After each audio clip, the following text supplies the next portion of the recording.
HeroQuest is a dungeon crawl board game, kind of a very simple version of like a TTRPG, where four heroes explore a dungeon over and over and over. It comes with a little booklet with scenarios, and in the original game, the scenarios tell an ongoing story as you play through them all. And it does work like a TTRPG. Your heroes have character sheets where you can level up and gain more power. And in between adventures, you have the ability to spend your gold on upgrading your equipment. You can sometimes find legendary artifacts that can help you.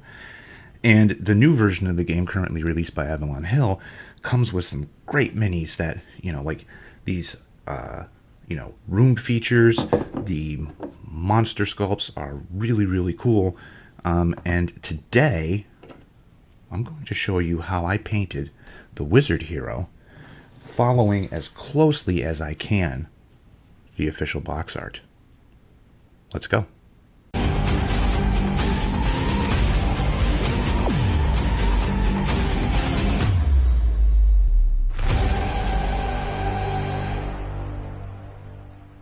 Okay, so here is our wizard. He's been primed with just a light gray.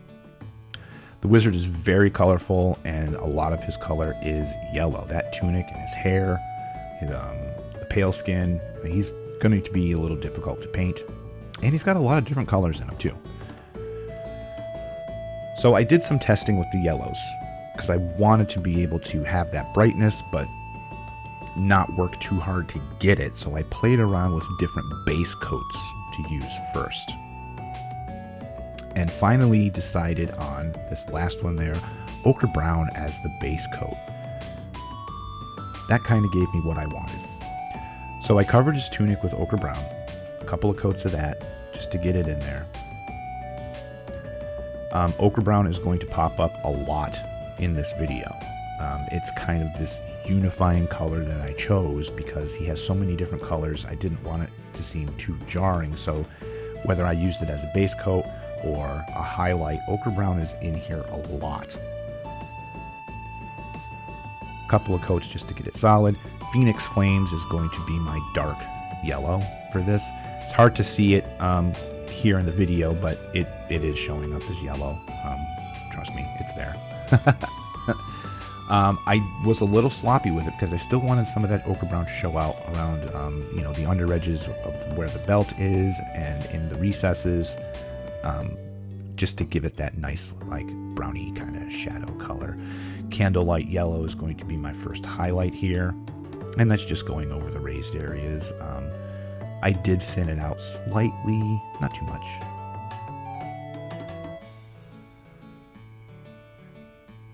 And then Arid Earth for my big highlight, and here I made a mistake. I didn't thin this out enough. I put too much of it on, and it just looked awful. Like somebody had just blown chalk all over him. So I took the Phoenix Flames, created glaze with that, and went over the whole thing just to kind of blend those transitions together.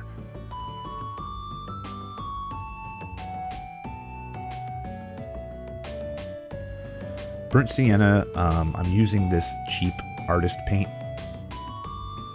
as the shadow tone for his skin. These paints need to be thinned out quite a bit. Unfortunately, I made a mistake and thinned it out too much and basically created a wash, which is what I don't want. But acrylic paints are very forgiving. You can clean them up, start over. So now I'm being smart and testing. Looks good. So now I'm going over it again as my shadow tone.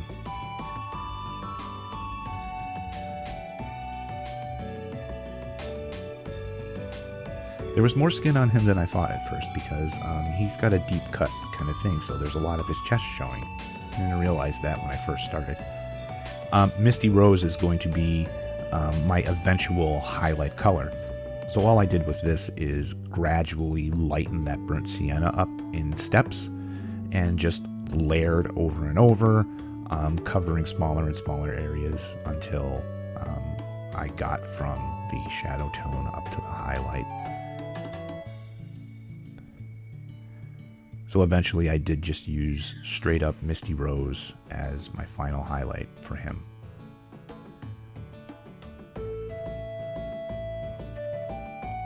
As you can see here.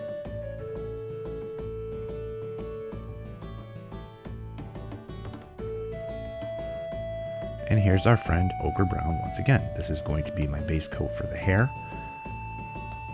And just slapping it on all over the place, being careful not to touch the face when I get around to that side. This flesh wash is amazing.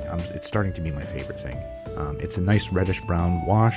I use that on the hair, and then I dry brush some arid earth over it and over the highlights, and we got hair. It looks good. To me, a flat red is going to be used on the headband. This is the only red that's on the figure.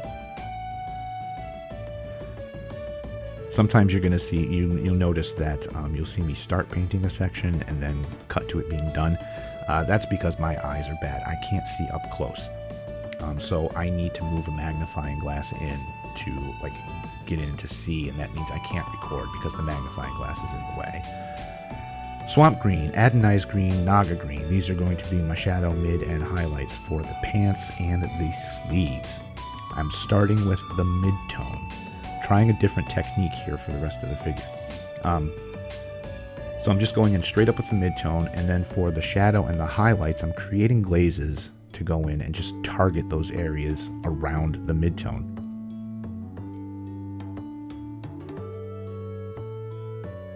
I found this to be a lot easier than starting with your shadow and then painting smaller and smaller areas. It just seemed easier to start with your mid-tone and then just target the shadows and target the highlights. I think it saved me time in the end, I think, and I didn't have to think too much about painting smaller and smaller areas. Chocolate brown, flat earth, and oh look, ochre brown. These are going to be our leather colors, and like I said before, we're starting with the mid-tone, slapping it on all over the place, and then glazes with our shadow and highlight colors.